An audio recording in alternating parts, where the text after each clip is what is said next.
jointly organized by the Natural Resource Governance Institute and the International Institute for Sustainable Development. This series was designed to draw further attention to the central role that national oil companies will play in the fight against climate change. The future decisions and practices of national oil companies will have massive implications on the climate, but also on the economies and the politics of their home countries, many of which are poorly prepared to adapt to the decline in the fossil fuel sector.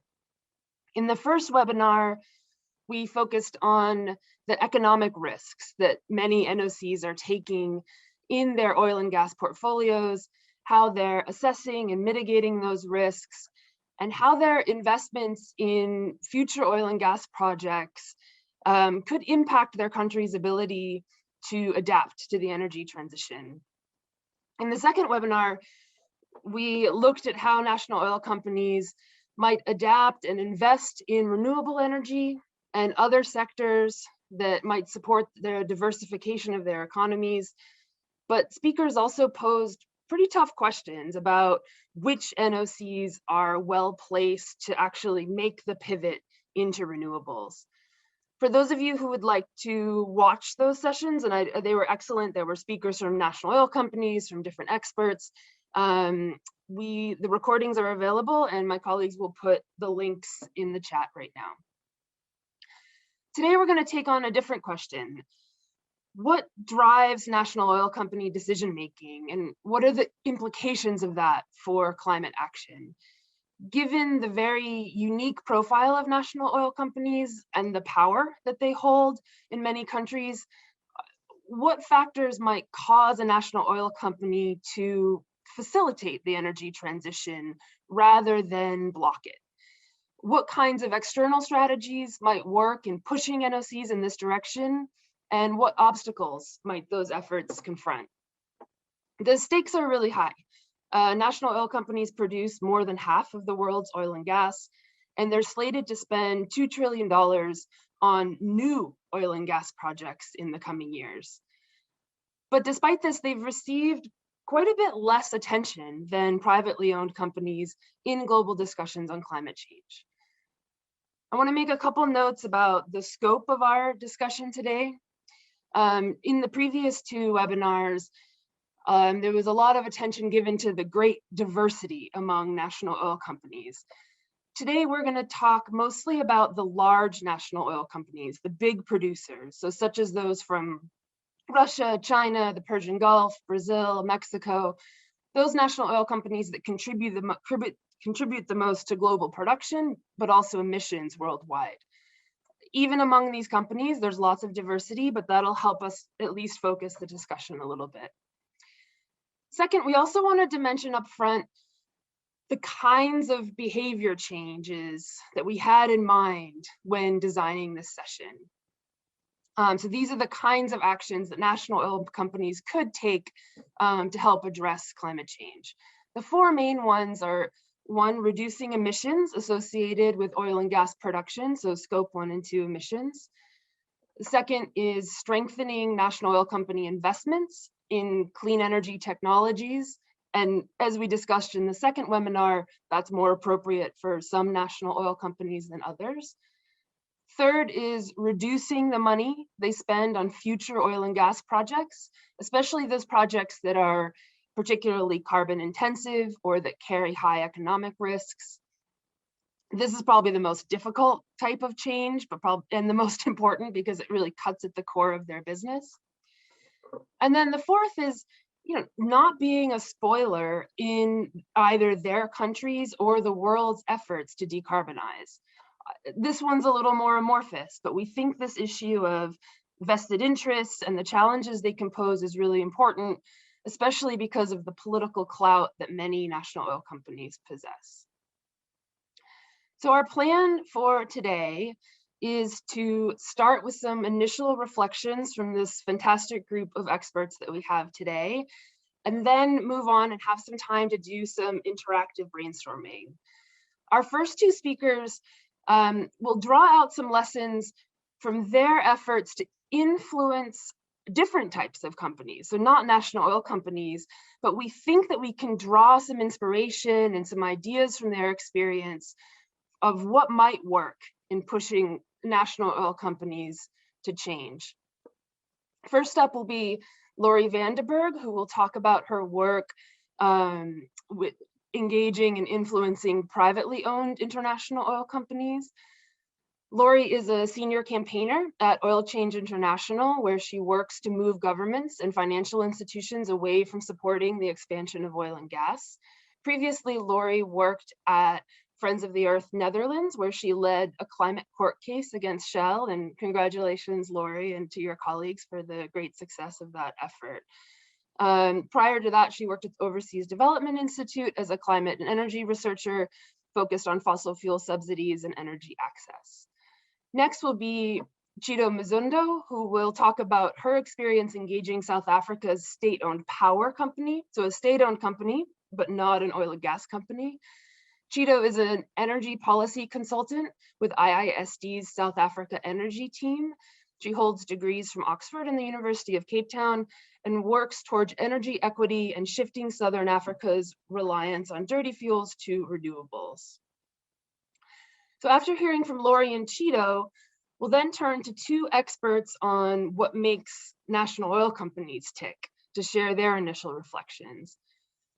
Pasha Madavi is an assistant professor of political science at the University of California, Santa Barbara, and Pasha's work focuses on the political economy of the oil and gas sector. He's the author of a book which I recommend to anyone interested in national oil companies called Power Grab: Political Survival Through Extractive Resource Nationalization. And he's done extensive research on national oil companies and how they interact with their governments and other stakeholders. Pasha is also a non-resident fellow at the Institute for Sustainable Energy Policy and at the Payne Institute. Our final speaker will be Lourdes Melgar, who is a non-resident fellow at the Baker Institute for Public Policy at Rice University and a research affiliate at the Center for Cognitive Intelligence at MIT. From 2014 to 2016, Lourdes served as Mexico's Deputy Secretary for Energy for Hydrocarbons, and she was a member of Pemex's boards, the National Oil Company of Mexico. Before that, she served as Mexico's Undersecretary for Electricity and served on the board of the Federal Electricity Commission. We're also very proud that Lourdes is a member of NRGI's board, and she sits on the board of Voz Esperta, an organization that supports the empowerment of women energy experts. After these initial remarks, we will then have a discussion about how change might happen when it comes to national oil companies and the energy transition. I'm going to loop back to each of the speakers in the same order so they can reflect on what they've heard and offer some other ideas, and then we'll go from there. During the remarks, please do type in any questions or ideas that come to mind into the chat, and we will work to kind of weave those points into the discussion and hit some of the questions as we go. I'm realizing as I've done all these introductions, I've forgotten to introduce myself. My name is Alex Gillies. I lead the anti-corruption programs at the Natural Resource Governance Institute and have spent a lot of time looking at national oil companies and in particular their political influence and some of the corruption situations that they have gotten into. So with that, I'm going to hand over the floor to Laurie. Now, Laurie, you've got this deep experience working to influence international oil companies that are privately owned, and there have been a few big wins in this area in the past couple months.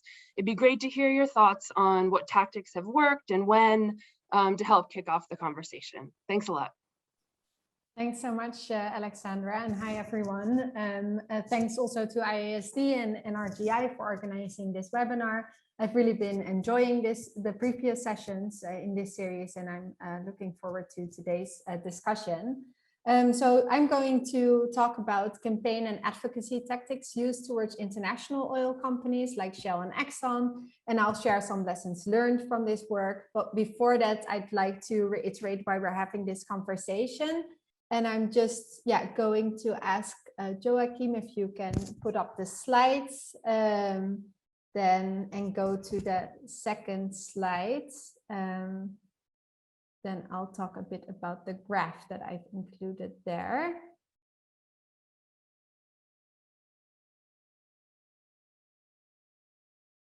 Thank you. So I know this graph has already been presented in the first session of this series, but since it's so fundamental to this work, I've included it again. It was originally produced by Greg Mottit, and an updated version of it will be published in a forthcoming paper.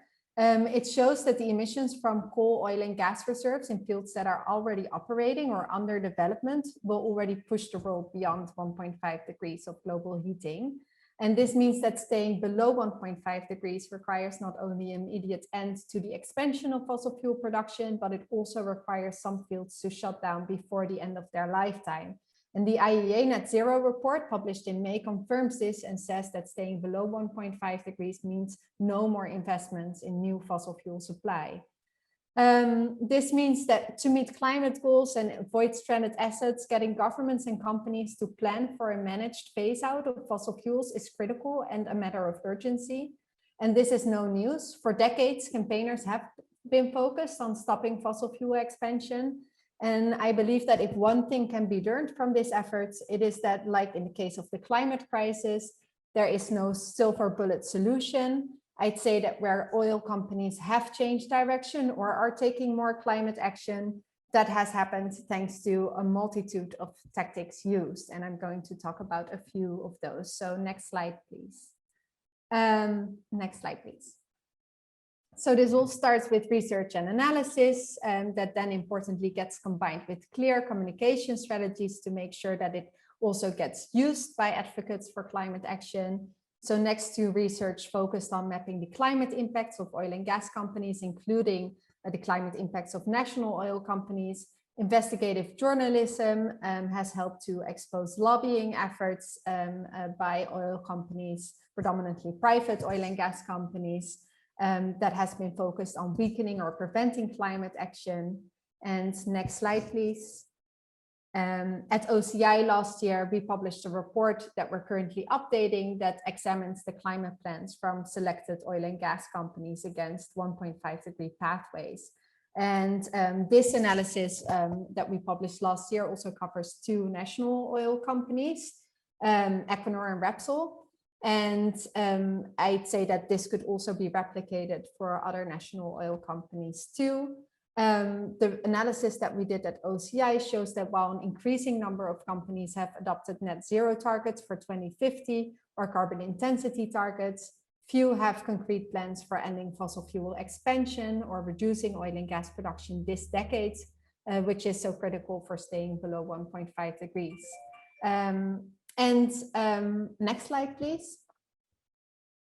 A strategy that is quite specific to work targeting private oil and gas companies is shareholder activism. And more recently, we've seen this lead to some important successes. This AGM season, a climate resolution filed by the shareholder activist group Follow This got adopted at the Chevron AGM. And that now means that Chevron will need to take action to cut emissions from its customers, so-called Scope 3 emissions. And at Exxon's AGM this year, climate activist shareholders voted in 3 new board members that are now supposed to promote more climate action from ExxonMobil, from their position on the board. Next slide, please.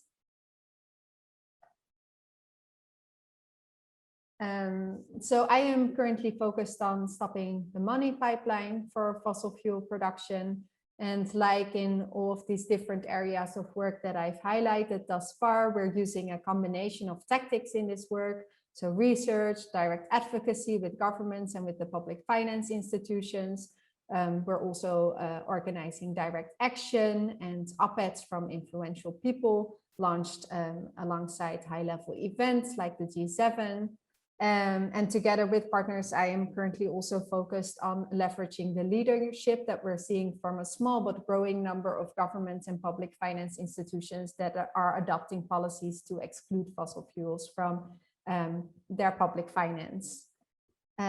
Next slide, please. And then there's also legal action. There's a rapidly growing number of climate cases worldwide, and out of a total of over 1,800 cases, there are 33 cases against fossil fuel companies. This also includes a number of cases against state-owned companies, including these 2 cases in Poland against a Polish coal company. These cases often use different legal strategies and that are focused either on due diligence obligation, human rights, fiduciary duties, or fraud. And often in these cases, there's also a combination of these legal angles that is being used. And in parallel to these cases against oil and gas and the coal companies, we're also seeing an increasing number of investor-state dispute settlement cases where companies are demanding compensation for asserted income losses caused by more stringent environmental or climate change regulation. And this was already briefly mentioned, but recently we've had a major breakthrough in the Shell climate case in the Netherlands, where the court ordered Shell to reduce its CO2 emissions by 45% by 2030 compared to 2019 levels. Importantly, this emission reduction order also covers scope 3 emissions. And this is the very first time that a private company has been ordered to reduce emissions in line with 1.5-degree pathways by a court. Next slide, please. So a managed transition also means a good plan for workers and communities that are affected by a transition away from oil and gas. And this is why campaigners are also working closely with trade unions and oil and gas workers on the topic of just transition. In the UK, for example, the NGO platform commissioned a survey among over 1,300 oil and gas workers, which showed that 81% of the respondents would be open to move to other sectors if they had the opportunity to do so. And this work is really critical to ensuring that phasing down oil and gas production happens in a way that is just and doesn't leave oil and gas workers and communities behind. So this brings me to the last 2 slides. So next slide, please. There are a few lessons that I've learned from being involved in this work. The first one is that interdisciplinary collaboration and coordination is really key to achieving progress in all these different areas of work that I've outlined.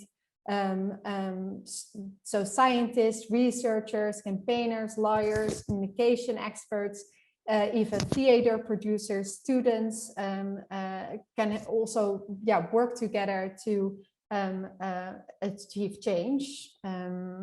And then secondly, strong analysis is needed to guide campaign efforts. And it's really critical that that analysis gets combined with clear and accessible communication of key messages and also a repetition of those key messages, so that it actually gets into the hands of the advocates who can then fight for change. And then there's also a need for strong and sustained campaigns at the domestic level. Work at the international level can help shift norms and is really critical in that way, but the required policy change largely happens at the national level at this stage. And this is why oil and gas companies also pay close attention to what is happening at the national level. Then I've already mentioned this, but another lesson is that there is a need for a multitude of tactics. And I think that the Netherlands provides a good example where youth climate protests, investigative journalism, shareholder activism, legal action, and even theater performances all helped create the conditions for a strong ruling in the Shell climate case. It's important to not forget about the people and communities that are directly affected by this transition. And this requires a support to oil and gas workers and trade unions in securing just transition plans. And on the next slide, I have a few final lessons to share. Yeah, public pressure is key. And this also raises some important questions in the context of work targeting national oil companies. To what extent do the countries in which these national oil companies are located protect or respect the right to protest? To what extent does there exist a strong and active civil society in those countries? in the context of the work targeting private oil and gas companies, such public pressure has been really critical. So how do we leverage that in the context of work targeting national oil companies? There have also been a number of discussions between campaigners on the effectiveness of engagement versus disengagement or divestment in the context of work targeting private companies. I think that these strategies can be complementary and can also be mutually supportive, but there's also a risk of engagement leading to incremental change and delaying the serious and urgent action that is needed, which is something that needs to be considered in developing strategies for this work. And linked to this, there's also been a debate between campaigners on what demands to focus on in these campaigns targeting oil and gas companies. Should they be asking for what is perceived to be politically possible, or should they be asking for what is needed according to the science? I think one of the big lessons that I've learned from the work that I've been doing is that in times of crisis, things can change rather quickly. Even if we haven't seen things change in a really long time, suddenly then change can happen and it can come quite quickly. And demands that might seem overly ambitious or unrealistic now might become common practice in a near-term future. And that's, I think, something we've already seen with Scope 3 emission reduction targets now being adopted by oil and gas companies, and also a number of oil and gas producers adopting oil production reduction targets. And on the next slide, I have some resources. I can also share the link to the slide so that you can directly access those. And yeah, that's my presentation, and I look forward to the discussion. Great, Laurie. Thank you so much. I think that gets us off to a great start. And as you were talking, I was already thinking about, how some of your lessons, I think, are enormously helpful as we focus on national oil companies, and others are incredibly complicated around, the domestic level dynamics and whether there's any public pressure coming from domestic constituencies within these oil-rich countries. And anyway, so lots of food for thought here. Let me shift now to Cheeto. With IISD, Cheeto, you've worked to encourage lower emissions practices with the state-owned South African power utility, Xcom, which I've learned is the largest electricity producer in Africa. What are some of the approaches that you've seen that have had the greatest influence, and some of the drivers behind and the motivations behind this state-owned company's strategy, and how has that influenced the approach that you and your colleagues have taken? Over to you. Thanks. Thank you, Alex, and thank you to IISD and the rest of the team for inviting me. I'm coming from Joburg. It's a very somber time at the moment. There's a lot of civil unrest and looting currently happening, but I'm glad to be here. So to answer your first question, Alex, how we've approached working. So South Africa, the state-owned entity, which is mainly responsible for electricity generation in the country, is called Xcom. And they account for about 94% of all generation capacity within the country. They also largely control the transmission and distribution of electricity. And also, just to put into context, coming from Laurie, who spoke from an international level, in South Africa, aside from Xcom, 88%, as of 2019, 88% of our electricity comes from coal, with a very less than sort of 1% coming from oil. So it's quite a different makeup from what we see in other countries. Whereas if we're talking about the total energy supply, so not just electricity, about 73% comes from coal, with about 15% coming from oil.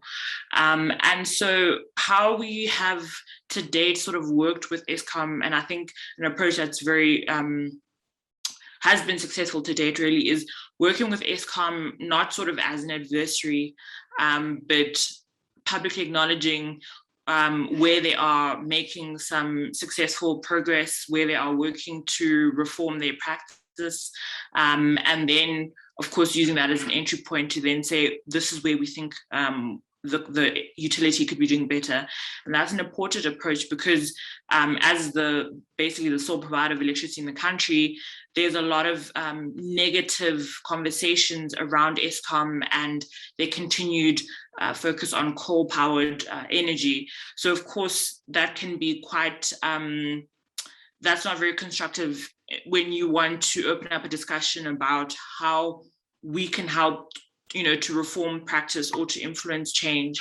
And so we found that that's been very helpful. We had a webinar last year where we were looking at electricity sector reform, looking at case studies from Mexico and in India, and we were actually glad to have somebody from within the utility themselves come on to the webinar and read our research and contribute to the discussion. And since then, we've been talking to them about what they're doing in terms of renewables. They have some exciting work coming up for COP26. So really, that's sort of one approach that we've taken. The second really has been a subsidy watchdog. And we are at the moment currently writing a report looking at sort of energy fiscal policies in the country in South Africa, which should be published in November. And what we've seen, for example, in the most recent financial year, Xcom received about $2 billion in bailouts, which, although that's quite a large figure, it has decreased in the past few years, but it's still quite significant. And so part of this inventory and this work that we're doing and the work we want to continue to do with Xcom is to firstly make this information publicly available, because trying to find out what energy fiscal support or subsidies the utility is getting is hard to find. But then trying to figure out, okay, well, what could the future look like where this sort of subsidy is significantly reduced or does not exist at all? And having those conversations within the utility is sort of where we want to be moving towards as we're publishing this work. So that's sort of the two approaches we've taken, really, the watchdog and then also trying to be a constructive participant in feeding back to Xcom's processes. In terms of, Alex, your second question regarding the company's strategy and how that's influenced our approach. So Xcom's main drivers have been sort of financial. So the utility is heavily indebted. And so part of their work has been trying to ensure and maintain financial viability and to ensure a sustainable company. They also have, a variety of other goals, which include trying to reduce impact on the environment, which is, questionable, but also, provide reliable and predictable and affordable electricity, which is important in South Africa, where we're currently experiencing severe blackouts due to issues with the utility. So issues with the supply, not maintaining the old power stations, and especially now in winter for us now when demand really has increased, people with heating, that's severely pressurized the grid. And so we also know some of their drivers. So besides the financial aspect is sort of coming from the government. So because they're a state-owned entity, they are sort of overarchingly governed by the Department of Public Enterprises. And so they really set the agenda regarding where they want the utility to be going. Of course, the utility has its own CEO and board of governors who then run the day-to-day, but that really is part of sort of their drivers, is to fulfill that sort of government stated mandate that's put forward by the Department of Public Enterprises. And then the last two that the first is public opinion, which is one of the main drivers as well. And it's quite interesting because, I sort of mentioned it earlier, but there's a lot of discussion in the country about the energy transition, about the future of South Africa's energy system and the crisis that we're in. And that comes from sort of NGOs, academia, from labor unions who are very strong in the country, but also from, faith-based environmental groups. So there are a lot of parties and a lot of sectors in the country, and the private sector as well, who are engaging in this conversation around what is Xcom doing, how are they prioritizing the future of the entity, and so that also influences some of the decision making. Of course, not to a great degree or great extent, but definitely that is there. And I'll be interested to know, what that looks like in other countries as well. And then lastly, one of the other main drivers is what I just also pointed to, sort of the union opinion. So there's a very strong presence of labor union in the country, particularly because we have such a large mining industry. And so part of that really is those groups are very vocal and often are engaging with Xcom regarding the future of the utility and how Xcom is prioritizing its transition away from coal. So then your last question regarding how that's influenced our approach. I think our primary goal really has been to change government policy by engaging with technical staff within ministries. So to date, the South Africa program has been running for about 18 months, and that's, very short time, but we've had the pleasure to be able to engage with, and are continuing to do so with, sort of technical staff from departments like National Treasury, so the Environmental Taxes Office, which of course directly affects things like the Subsidy Watchdog point that I mentioned earlier. We've also had the pleasure of engaging with the senior or the economic advisor to the president in the Office of the Presidency, the Department of Forestry, Fisheries and the Environment, and then of course the Department of Mineral Resources and Energy, in addition to Xcom. So really our work and our approach really has been trying to target those very key stakeholders in those ministries who directly affect the governance of the utility, the future of the utility, and trying to bring about sort of change in those spaces. The secondary goal has also been to change public opinion. So I think, like I said before, it's very easy to come down on fossil fuel companies, and of course I'm not a supporter of that, but we also have to be cognizant of how we approach conversations with them to make sure that it's a relationship that is positive, a relationship that they're receptive to working with us, to learning from ISD's experience in other countries, for example, in India and Indonesia, where we work as well. And so we really are very aware of how we engage with them. And that leads me to the last the last point, where part of our future work as a South Africa team looking forward is really we'd like to be sort of an insider to reforming processes within Xcom. At present, we've engaged with the Xcom has a unit called the Just Energy Transition Office, which is supposed to sort of oversee the strategic transition of Xcom from a coal entity to hopefully net zero by 2050, as they've stated. And so we've had some engagements with them, various people in that department, but also other spaces within Xcom. So we really want to continue to sort of mold that working relationship with them and be more strategic about how we influence the planning that they're doing and the work that we're doing. I hope that answers your questions, Alex, and happy to take any more.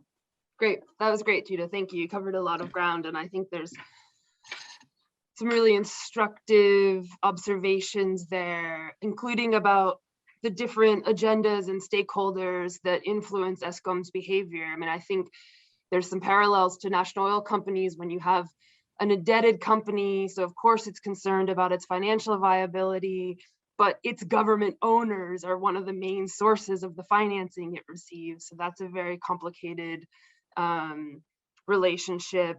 And then on the kind of more public opinion side, that, yeah, it sounds like very active groups concerned about green energy issues, but then also a very large population that just wants reliable power supply, and that those agendas may not always fit together perfectly. And I think there's some parallels there in oil producing countries where public opinion, might be mobilized around climate change, but there's still in many countries a sense that, the revenues that come from the oil sector, we have an interest in those continuing as well. So lots for there. Thank you. I'm gonna shift gears now and go to Pasha. Pasha, based on your comparative research on national oil company strategy and governance, what do you see as the different pathways for influencing national oil company behavior specifically? Thanks. Well, excellent. Thank you, Alex. And I also like to express my thanks to IISD and NRGI for having me. It's really been a great conversation so far today, and also a great series overall so far. So I'm going to answer some of the questions you posed, and thinking about some of the questions from before as well, kind of from a political economy perspective, using a more generalized framework for understanding NOC behavior and decision making. But I'll note up front that this is indeed a generalization. And as Alex noted, that we've talked a lot in this series about how much variance there is in NOCs. And of course, that carries over to how much NOCs vary across governance structures, and sometimes often are hybrid of different corporate governance models. But with that in mind, for the major producing NOCs that we're talking about today, it seems to me that there are kind of 4 different levers of decision-making that stand out as different pathways to influence NOC behavior. So of course, the first lever for this framework is kind of political leadership, right? This is the most obvious in many ways, but it is, of course, true that the most powerful driver of NOC decision-making and behavior is going to be government mandate. And both, Laurie and Chido alluded to that as well. And this is, of course, the typical perspective of what drives NOC decision-making. But I do want to note that within this framework, it's important to see that leadership, this idea of political leadership, is not monolithic. Right? Of course, it includes the executive leader at the top, the president, the prime minister, or the monarch, royal court, etc. But it also includes the legislature. It also includes other elites, sometimes other bureaucracies and ministries, as Chido mentioned for Xcom. So there are competing pressures within the realm of political leadership. But with that in mind, when it comes to the energy transition, the question really becomes, how much does the government and its leadership believe a transition is going to happen? That's going to be kind of the key driver for what they tell the NOC what to do. And of course, among the major net exporters, the countries that Alex had alluded to, the Persian Gulf, Russia, Mexico, and Brazil, the answer seems to be tacitly, yes, it will happen, but they're all striving to be kind of the last one standing in a carbon constrained world, right? And that means that governments want their NOCs to keep producing. So you've seen this kind of lever play out in the last few years in the UAE in particular. It's kind of nice to see Ben Cahill here as well. He's done a lot of great work on this. And we've seen in the UAE, Crown Prince Mohammed bin Zayed completely transforming the national oil company, Abu Dhabi NOC or ADNOC, the strategy going from what had been conservation for posterity to now focused on ramping up production rapidly, trying to hit 5 million barrels per day by 2030 from about 3 million barrels per day in 2017. Of course, that's been widely in the news the past couple of weeks. NBZ's also tried to force the company to shed a lot of non-upstream assets so it could focus on just the upstream. But it's also put the NOC in charge of one of the largest carbon capture and utilization storage projects in the region at Al Rayada. And so there is a sense of NOCs continuing to produce and even ramping up production as much as they can, but to try to do so cleanly and in a way that might fit within kind of future policies. Within clean energy, you look at renewable projects in particular, there are some interesting examples among the major NOCs, and one that caught, that I've been trying to work on a bit is the Kuwaiti government kind of mandating the Kuwaiti Petroleum Corporation, the country's NOC, to take on kind of a second phase of this, large scale 1.5 gigawatt addition to the Shagaya solar project over at Al Dabdada. But it's interesting, I note this because it feeds nicely into what I think is the second lever, which is internal NOC leadership. Right? It's not just top down. And this kind of refers to the managing directors of NOCs, the chairman, the NOC board sometimes. And here's where you have some parallels with IOC corporate governance structure and other SOE governance structures.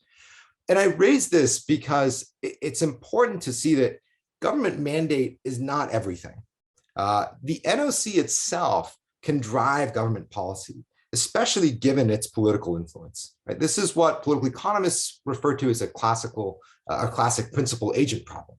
And it exists in many national oil company settings.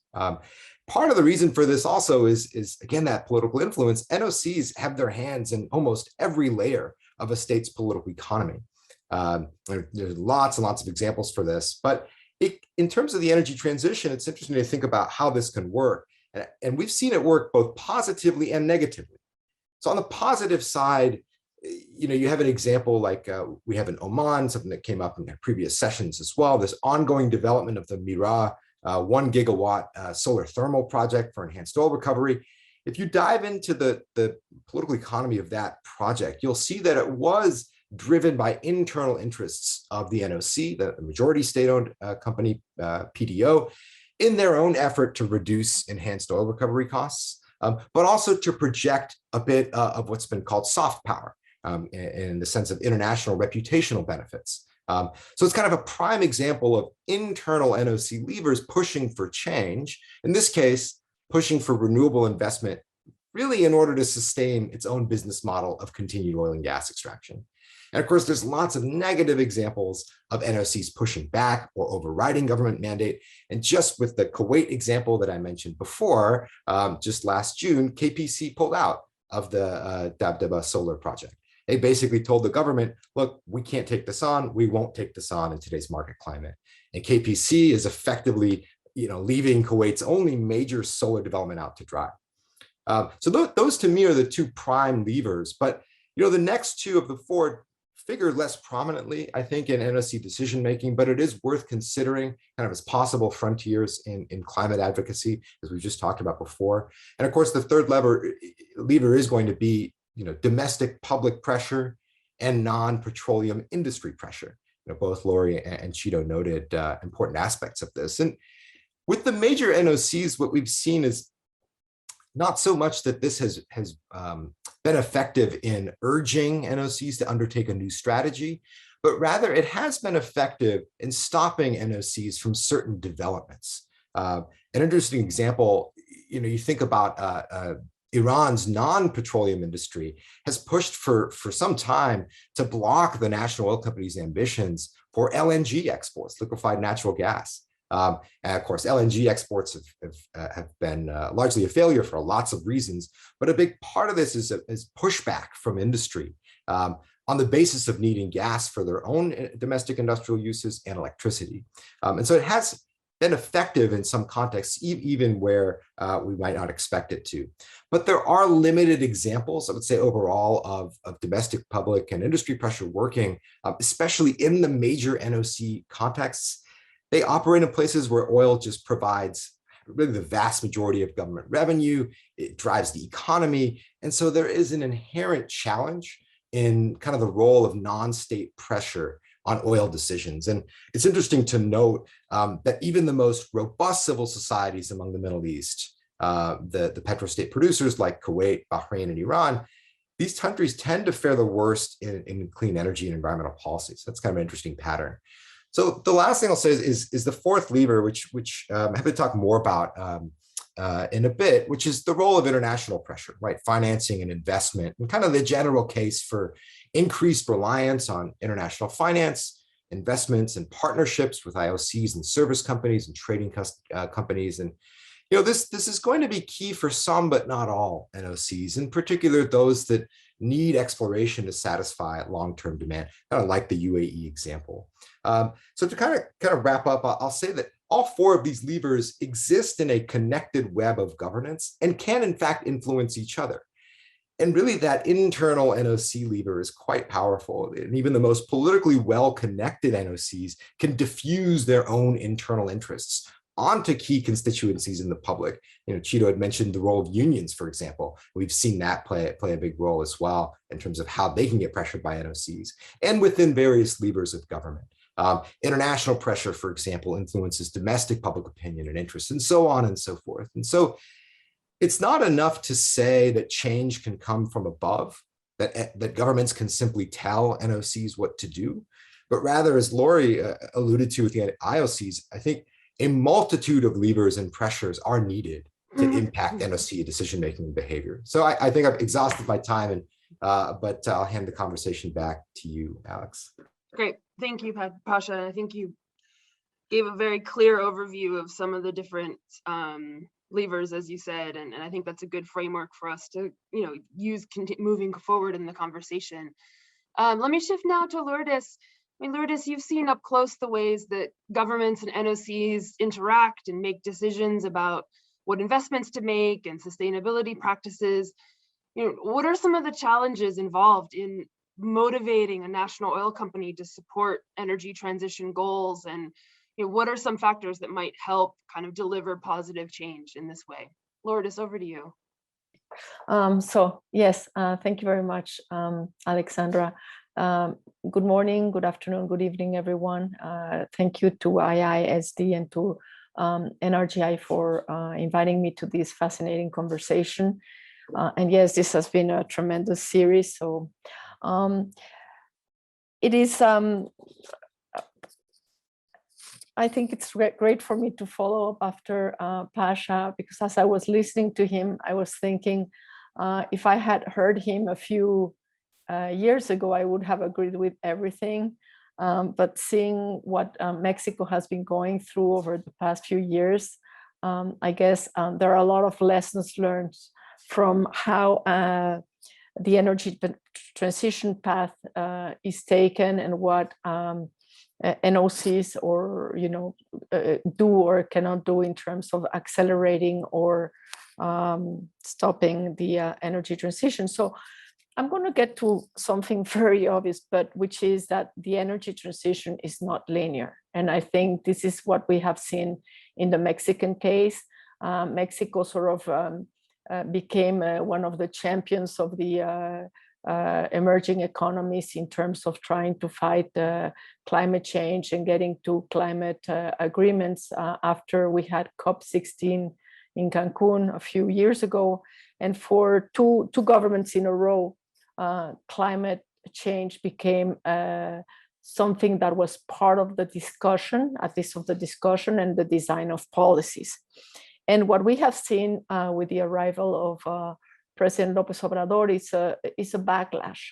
And I think it's important to note that it's not a backlash necessarily because there is no commitment to climate change, but it's more a view of the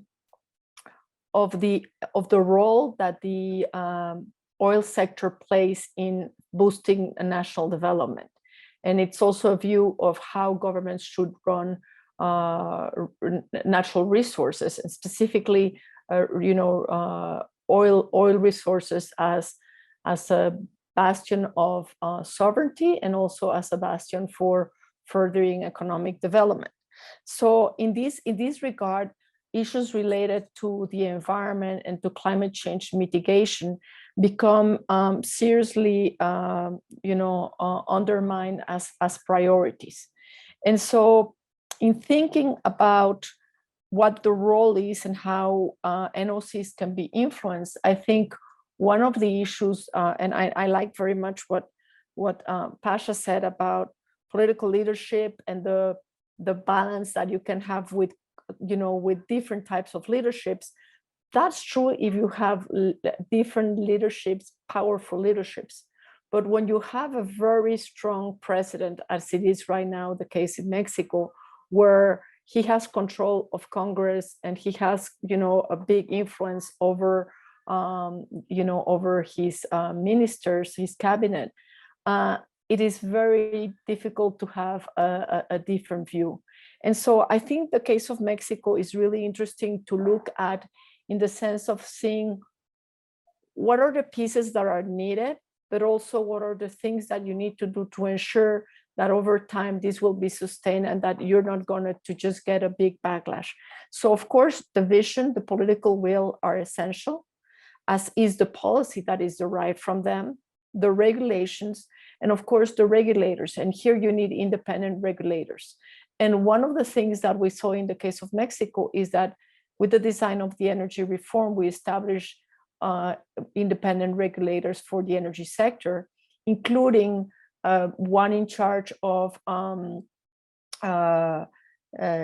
industrial safety and environmental protection. But as we saw just recently with the major accident that you saw in the in the Gulf of Mexico with the Io fire that we had at the beginning of the month on July 2nd, the response from the regulator was that, there was no damage. And the entity in charge of doing the root cause analysis of the accident, which by regulation should be ASEA, is now Pemex, the national oil company. So that shows you how it is really essential to be able to have the regulators really be in charge and at the same time be able to enforce the accountability that is needed on behalf of the oil companies. And then another issue, which is obvious, and I love the sentence that that was mentioned about the pipeline, the financial pipeline, which is, we often forget about financing. But I think when we design an energy strategy, it is essential to make sure that we have the financing, not only within the budget, but also the funding, and the entities to be able to attract, for instance, international funding. There is funding from the World Bank, from IDB, from development agencies that in the case of Mexico have been key in boosting the energy transition in the past, but that, for instance, now have been undermined by the present administration, which has basically blocked the entrance of these funds. But those are keys, because if we talk about energy transition and we don't provide the means for doing it, it is very hard to advance in some of the things that need to be done. For instance, let's take the case of no gas flaring. Well, it makes sense, it sounds great, but if you're not able to invest in the equipments that are needed to ensure that you're not flaring the natural gas, the methane, then you're going to continue burning it. And I think that's the case for many of the national oil companies, that they have so many demands at different levels that it is very difficult to meet them all when they have limited budgets, when they are heavily indebted, and when they have a lot of economic demands on behalf of the government. So what do I mean by this? Well, in the specific case of Mexico, for instance, right now there is this clear view that Pemex is the motor of development. And therefore, there is this whole view of, how oil production and oil refining is going to be the source of revenue for the government and of job creation, develop all the supply chains. And so when you think about the energy transition, you need to think out also, what do you make to make sure that when we talk about the just transition, and often enough we hear the phrase, we need a just transition, and we need to think about the conversation with the unions and this and that, but we need to really tackle it. What do we mean? What is the plan that we are going to draft with the workers, with the people who have made a profession or a career path out of the oil industry? How are they going to move into something else? What is this something else? When we talk about the framework, it's perhaps it's easy for a company such as Shell to say, we're going to commit by 2030, which is only 8 years away, to make this big shift. But for a national oil company, it is difficult. So we need to make sure that if we want to be able to sustain the energy transition, that we give enough importance to these elements. And I think Mexico does not have right now, its oil company does not have a net zero commitment. We can actually see how even there was a step back because we left the Oil and Gas Climate Initiative, of which Pemex was part of. So Pemex is no longer part of that. But it's kind of interesting how the president is framing the transition in the oil sector. And basically what he has said is, we are making our contribution because we are not going to produce more than 2 million barrels a day. So his target was 2.4. There are other reasons why we are not able to reach that target, but he said, this is our ceiling, 2 million barrels a day. We're not going to export. Well, that's a political statement, I think, because there are other reasons why Mexico needs to export oil, but that's part of what he has made as a commitment. There's a commitment not to do fracking. there's a commitment not to go into deep water exploration. So there are elements that we can look at, which from a transition, from an energy transition, climate change mitigation makes sense. They're probably not enough. They're definitely not enough, especially if, as in the case of Mexico, we are building refineries, burning fuel oil, and getting into getting away from complying with our commitments within the Paris Agreement. So let me just finish up my comments by saying that the big risk for NOCs and for countries such as Mexico is that, as we are seeing in the view that the world has in terms of the post-COVID recovery, it's a green recovery. It's a commitment with the environment and with climate change. And it's not just a matter of not being able to tap the green credits and green financing and all of that. It is the fact that there are very serious conversations in Europe and in the United States and in other parts of the world about establishing carbon taxes, and about border adjustment taxes, and about not being able to attract other sorts of investments into the country and generating the much needed employment. So I think part of what needs to be put on the table in the facts that governments and NOCs consider is not just the very short term, but the medium term. What does it mean in the medium term if you turn your back to climate mitigation? Thank you. Great, thank you very much. I think with those last two speakers especially, we've got a good sense of the scale of the challenge. I mean, we've got national oil companies, for the most part, positioning themselves to try to be the last man standing in the industry and are still pursuing a path of growth in many cases. And I think the current price of oil reinforces that type of thinking and creates a real obstacle for motivating change in many of these contexts. I mean, even with, as Lourdes, as you mentioned, this current government identifying Pemex as the engine of economic growth and the growth trajectory that ADNOC is on in a very different country context in the UAE. So that sets out the challenge, I think, quite well. But in your remarks were also some of the opportunities, if I can put a positive spin on it, of, that these companies are exposed to different financial markets. Some of them are listed on different stock exchanges like Petrobras and others, but even those that aren't often rely on international financing in various ways for different projects or on international partners. Most governments are trying to kind of juggle green commitments while also managing their oil industry, and that creates opportunities for progress. But I think some of what you said, Lourdes, was a good segue back to Laurie, which is like, what are we asking for here? And how ambitious does the change need to be that advocates and campaigners and others are pushing these national oil companies towards?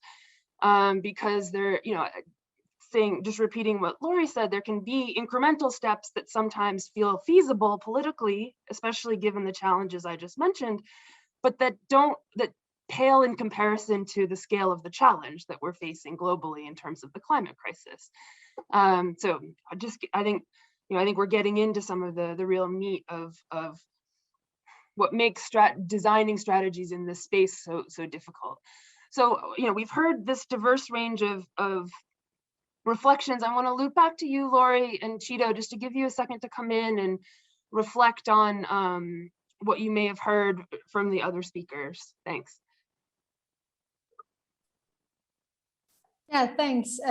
Really interesting presentations. And I've been reflecting a little bit on what Pasha has said and also on what Lourdes has said. And when it comes to these levers of change, and particularly when it comes to the political leadership and the leadership also at the NOCs. And of course, I hear also from you, Lourdes, that it's also challenging to target such leadership in countries where a president has such strong control also over ministers and cabinets, etc.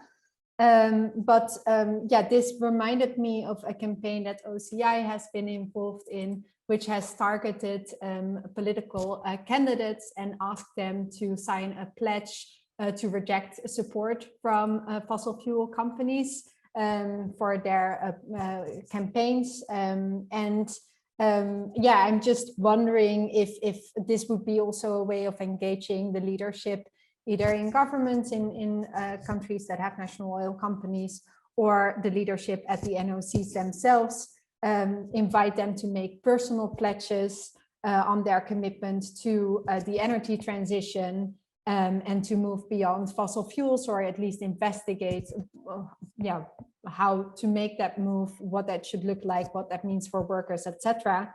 Then I'm also hearing that finance is an important lever, which we've also seen in the context of private oil and gas companies.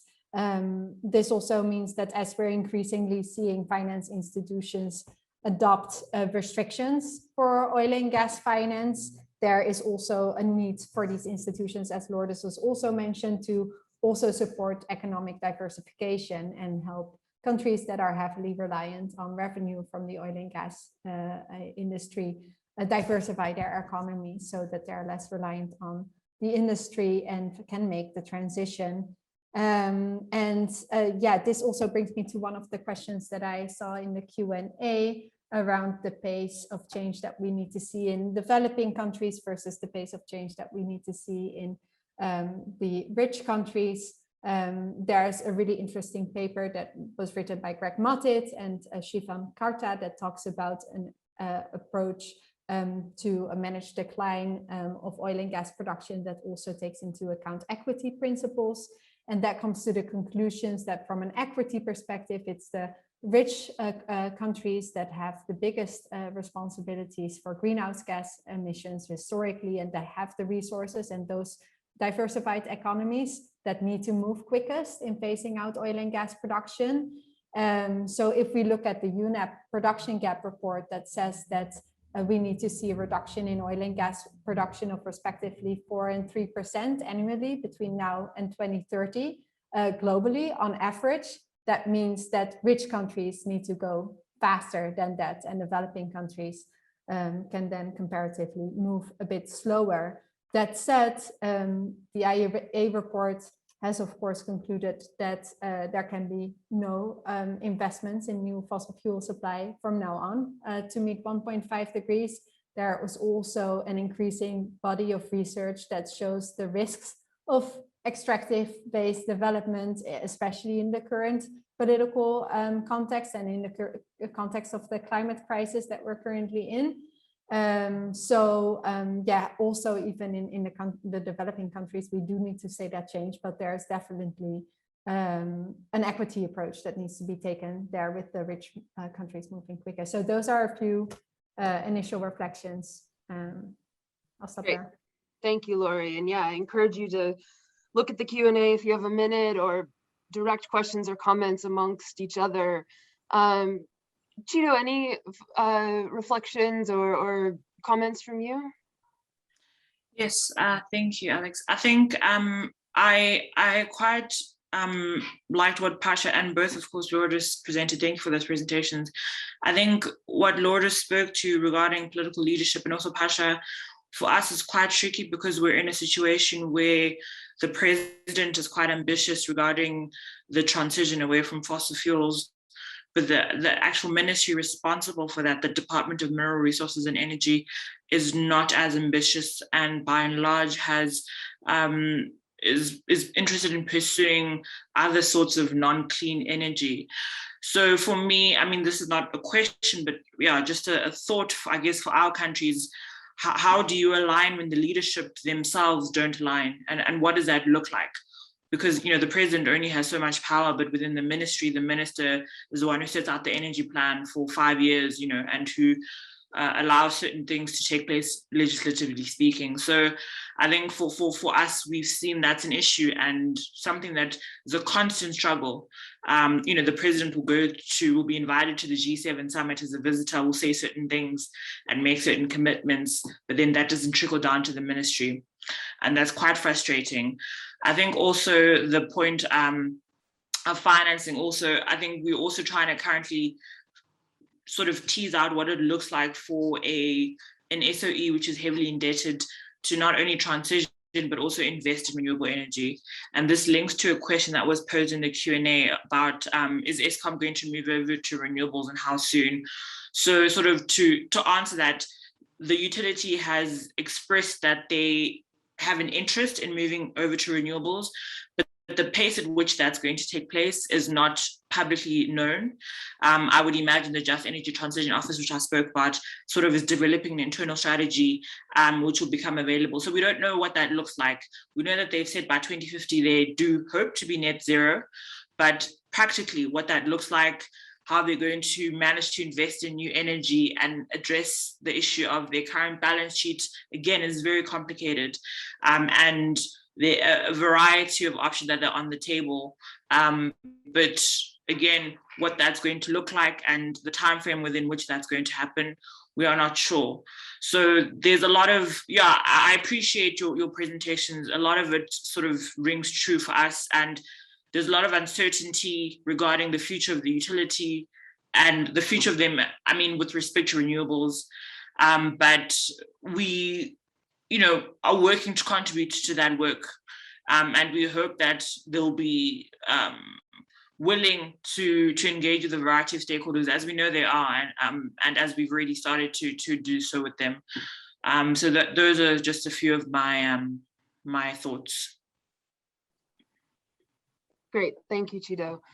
Pasha, there's a couple questions in the Q&A for you that I see that you're typing away. Feel free to address those, but I also want to kind of put you on the spot a little bit. I mean, in Laurie's presentation, initially, she uses the phrase, managed phase out as the goal for the industry generally, but for individual companies. And that it's interesting to, try to think in the context of an oil-dependent country with a big national oil company, if that's the scale of change that's ultimately needed, even as a thought experiment, how does that become politically an option on the table?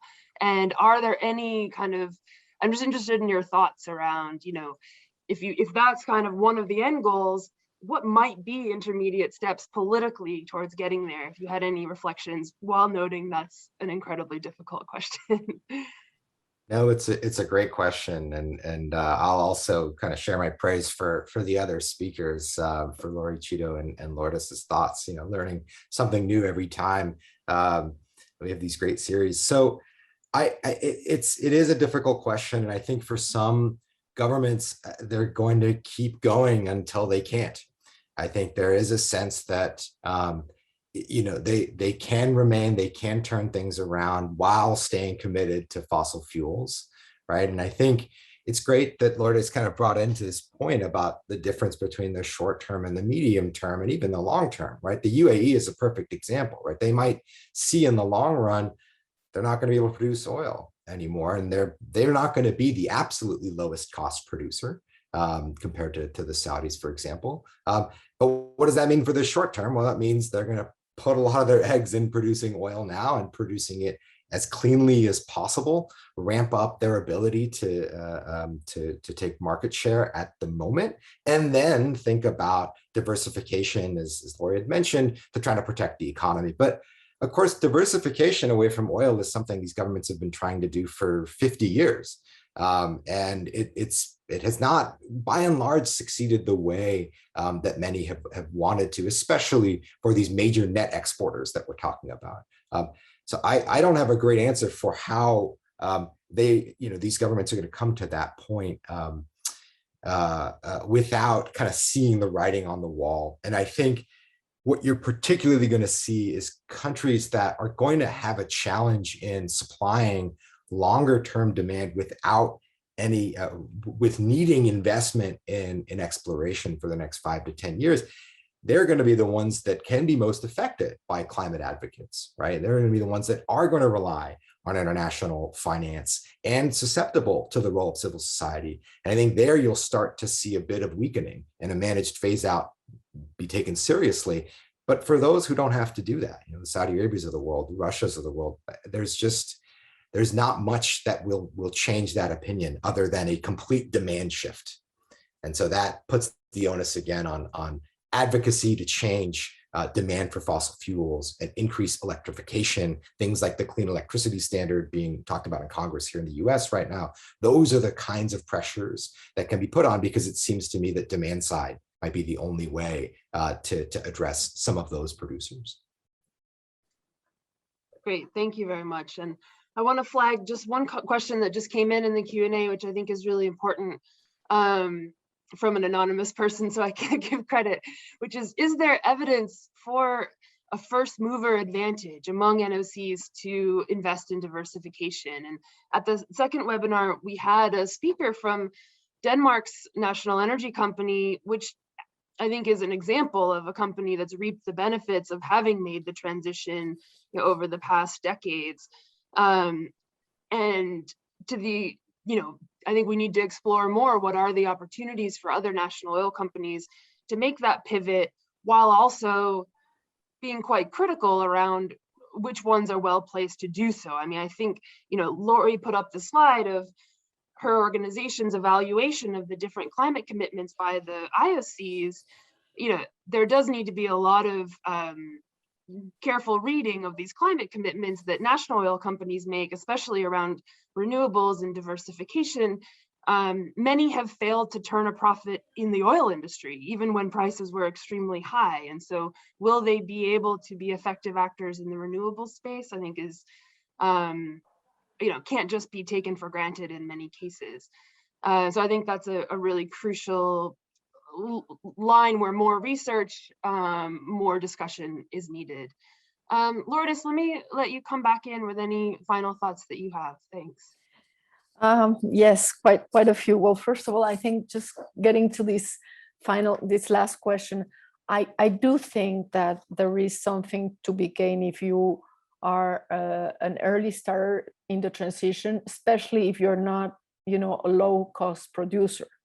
If you're not like a low-cost producer with high-quality oil, then I think it makes sense to make the transition. And I think it's very interesting to look at what Colombia is doing, Ecopetrol is doing with this strategy to really have, accelerate this transition just as its production is declining, which is something in a way that, was part of what was thought as a strategy for Pemex. And here, let me stress one of the differences in the Mexican case, which is part of the reason why I think we really need to think of this, not just in economic sense, but from a political, with a political lens, which is Mexico.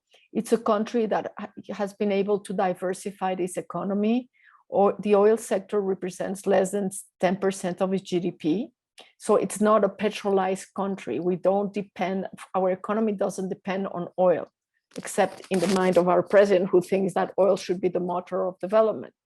But this is really what is sort of like the big challenge and the big dilemma in the Mexican case. We were able to accelerate very fast the energy transition, investing heavily and in a very competitive way in renewable energies. So we were opening the space, and we were going to comply with our Paris commitments of generating electricity. 35% of our electricity was coming from clean energy sources by 2024. Now we're moving away from that because we're burning fossil fuels to give an exit to Pemex for its fuel oil, which has a high content of sulfur and has no market for it.